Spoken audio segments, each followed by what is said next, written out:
La nostalgie te manipule. C'est une phrase qui peut sembler assez surprenante, je sais. C'est un sentiment aussi doux et réconfortant. Comment ça pourrait être mauvais? Et d'ailleurs, c'est quoi exactement la nostalgie? Parce que si vous comme moi on l'a souvent expérimenté, c'est assez dur d'expliquer ce qu'on ressent quand on est nostalgique. Une sensation de déconnexion, de flashback, quelque chose de très positif en soi, non?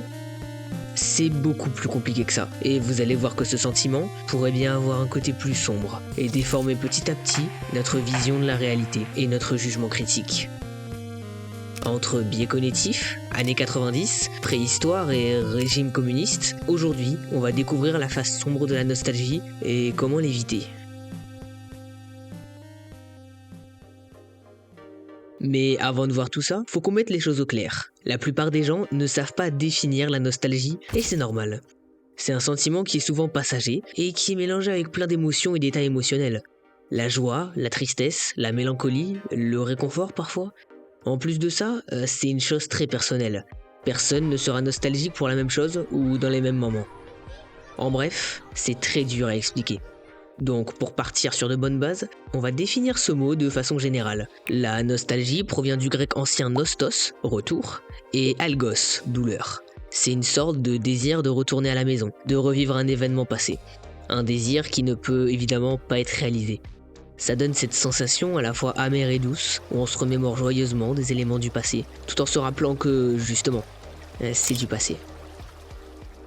Cette sensation, elle est très spéciale et unique. Ça en fait donc un sentiment très différent des autres. Tellement différent qu'il a inspiré beaucoup d'auteurs et d'artistes. Déjà, dans la littérature, Marcel Proust a écrit un roman en 7 tomes sur la mémoire et le temps, à la recherche du temps perdu. Une œuvre teintée d'un fort sentiment nostalgique. Le philosophe Albert Camus redéfinit ce sentiment en écrivant « La pensée d'un homme est avant tout sa nostalgie ». Et c'est pas fini, voici une petite liste de chansons abordant ce thème. On aura aussi des films, des chaînes de radio, bref, tout un business. Et si j'emploie ce mot, c'est parce que la nostalgie peut littéralement avoir un impact économique. Certaines stars des années 80-90 affichent complet lors de leur tournée récente. On a le droit à de nombreuses suites de films cultes comme Top Gun, Mission Impossible ou Indiana Jones. Les commerciaux semblent de plus en plus se tourner vers une stratégie simple, utiliser la nostalgie pour attirer les gens. Et ça marche même très bien. Mais pourquoi ? Pourquoi on est aussi sujet à ce sentiment? Pourquoi, dès qu'une chose positive se situe dans notre passé, elle nous semble plus importante? En fait, on pourrait comparer les sentiments nostalgiques à une sorte de shoot de bonheur, littéralement. Des chercheurs ont observé une activation du circuit de la récompense impliqué dans la sécrétion de la dopamine quand ils faisaient visionner à des patients des photos nostalgiques. C'est quelque chose qu'on a tous connu. On se remémore un événement heureux et on se sent tout de suite plus calme, plus réconforté. Et c'est pas qu'une impression. Des études ont montré que cette émotion pourrait renforcer notre bien-être, notre créativité, notre optimisme, réduire l'anxiété et même créer du lien social. Oui, ça peut paraître étonnant, mais la professeure de psychologie Christine Batcho explique que les souvenirs nostalgiques nous rappellent les bonnes expériences qu'on a pu vivre avec des personnes importantes de notre passé. Que ça soit votre première sortie au cinéma, ces fous rires en salle de classe, ou même les sorties plus banales avec vos amis du lycée. Tout ça nous rappelle les avantages de sociabiliser avec les autres, et ça nous incite à plus nous tourner vers les gens. C'est un excellent remède contre la solitude, et dans une société où de plus en plus de personnes affirment se sentir seules, c'est pas étonnant que la nostalgie prenne une place beaucoup plus importante dans la vie des gens. C'est une sorte de piqûre de bonheur, et ça nous rappelle qui on est, ce qu'on a vécu, notre histoire. Mais les choses sont plus complexes que ça. Et si la nostalgie était une sensation fantasmée par notre cerveau, en d'autres termes, est-ce que des souvenirs de notre passé seraient idéalisés? On va y revenir. Mais pour l'instant, je vous propose de tester tout ce qu'on a vu jusqu'ici. Je vous emmène en voyage dans les années 90-2000.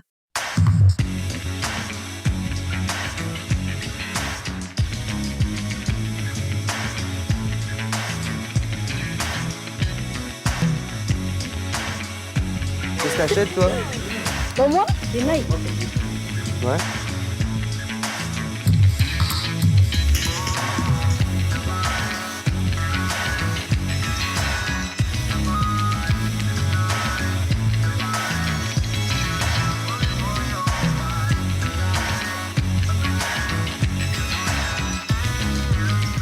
C'était beau, pas vrai? Même si vous n'avez pas connu cette époque, je pense que vous pouvez sentir l'énergie qui se dégage de ces archives. Tout semblait si vivant, si coloré, si humain, pas vrai?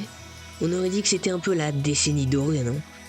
Alors oui, mais les années 90-2000, c'était aussi la guerre du Golfe, la guerre de Yougoslavie, le des Tutsis du Rwanda et la première guerre de Tchétchénie qui mènera à des violences inouïes.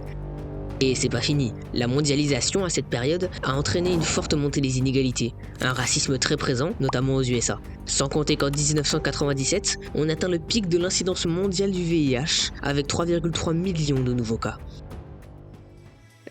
Cette période a tout de suite l'air un peu moins parfaite. Et avouez que si je vous avais pas dit tout ça, vous auriez continué à idéaliser cette décennie. Vous avez été victime de la rétrospection rosée. Un biais cognitif qui fait qu'on a tendance à se souvenir du passé avec plus d'affection que le présent. On embellit nos souvenirs. Ce phénomène vient s'accentuer avec deux autres choses, le biais de négativité et l'effet de positivité. Je vous explique. Déjà, il faut définir un mot important pour la suite, la mémoire autobiographique. C'est l'ensemble de nos souvenirs et de nos informations personnelles qu'on a accumulées dès l'enfance. C'est ce qui crée notre identité. Pourquoi c'est important? Parce que notre mémoire autobiographique a tendance à prioriser les événements heureux en négligeant les choses tristes qui se sont produites dans le passé plus ou moins lointain. En gros, on se rappelle plus facilement des moments positifs de notre vie. C'est l'effet de positivité. Et ça vient renforcer notre impression d'un passé heureux, ce qui va créer une forte nostalgie.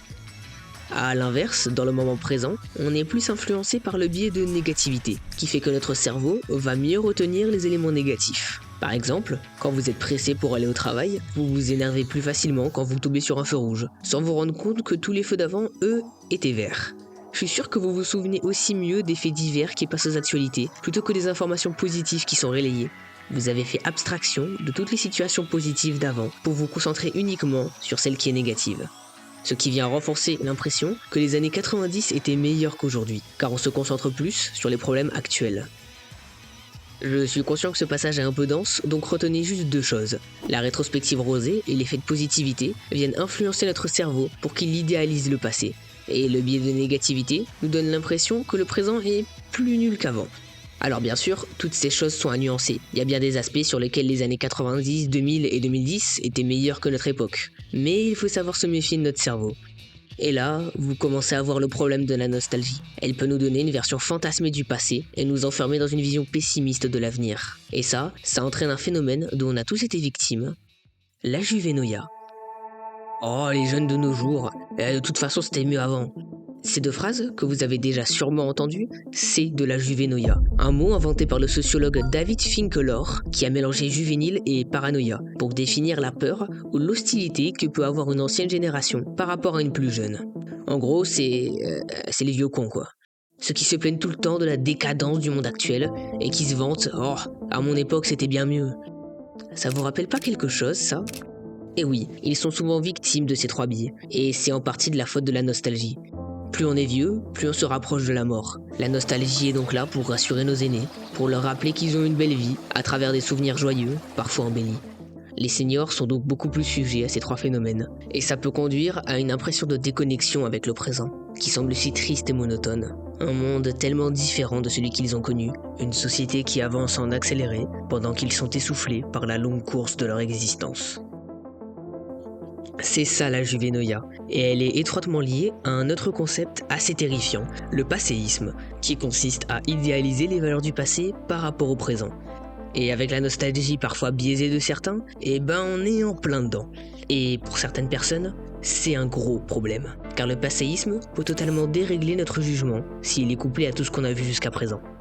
Pour voir ça, je vous emmène en voyage à la période de l'Union soviétique.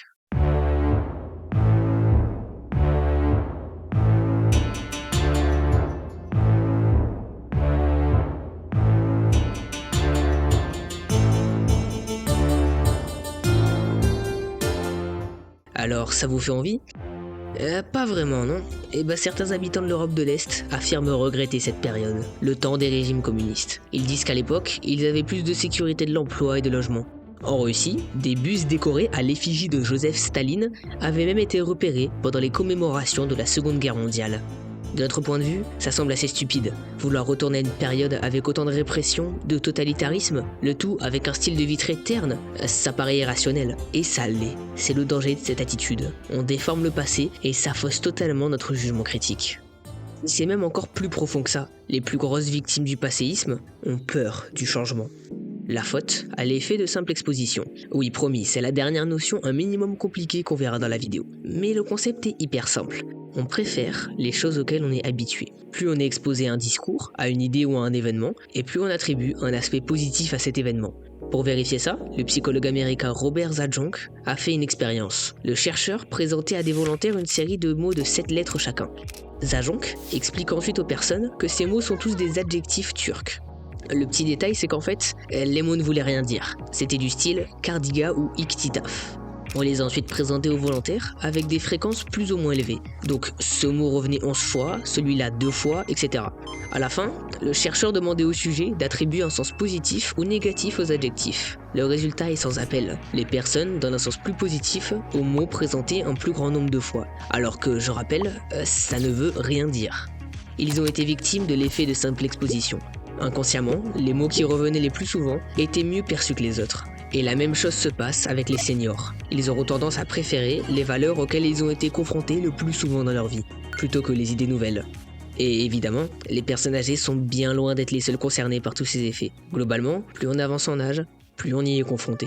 Finalement, ceux qui sont le plus exposés à ces biais pourraient s'enfermer dans le passé et entrer dans un profond dégoût vis-à-vis des nouvelles générations et des nouveautés en général. Tout ce qui n'est pas en accord avec le passé qu'ils ont connu est rejeté, méprisé. On est d'accord que c'est une vision assez terrible, mais là où ça devient encore un peu plus dérangeant, c'est qu'on peut être nostalgique d'une période qu'on n'a pas connue. La chaîne YouTube Lacrimosofia a d'ailleurs fait une excellente vidéo à ce sujet. Ça s'appelle l'Anémoia. Et ça peut facilement se vérifier. Si je vous passe ce genre d'extrait de la période 70-2000, je suis sûr que même ceux qui ne l'ont pas connu ressentent une certaine chaleur. Une sensation un peu spéciale, comme de la nostalgie.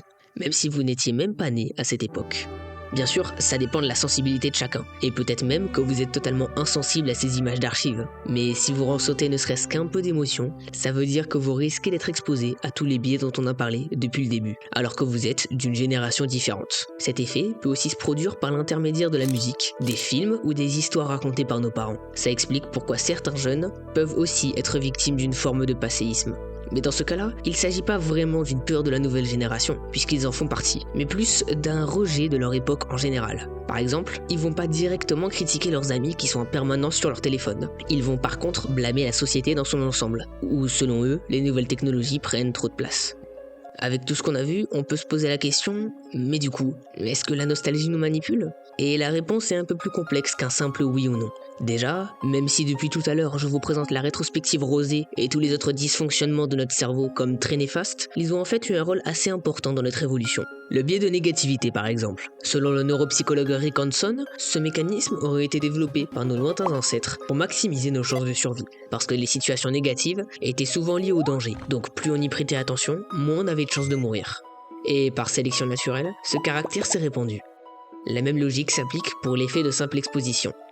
Pour la rétrospective rosée, c'est un peu la même chose. C'est un moyen de survie pour pouvoir atténuer les mauvaises expériences du passé.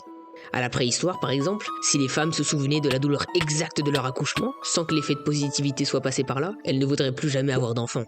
Ces deux biais sont comme un moyen d'aller de l'avant, malgré les difficultés du passé. Et c'est à ça que la nostalgie devrait servir, à nous remémorer les bons instants de notre vie, pour nous réconforter. Tout est une question de dosage. Si elle est utilisée à bon escient, cette émotion peut avoir beaucoup d'effets positifs sur notre santé mentale. Mais si on n'a pas conscience de toutes les erreurs de jugement que la nostalgie peut engendrer, on peut vite être tenté de s'enfermer dans une version fantasmée du passé, en oubliant ce que le présent a à nous offrir.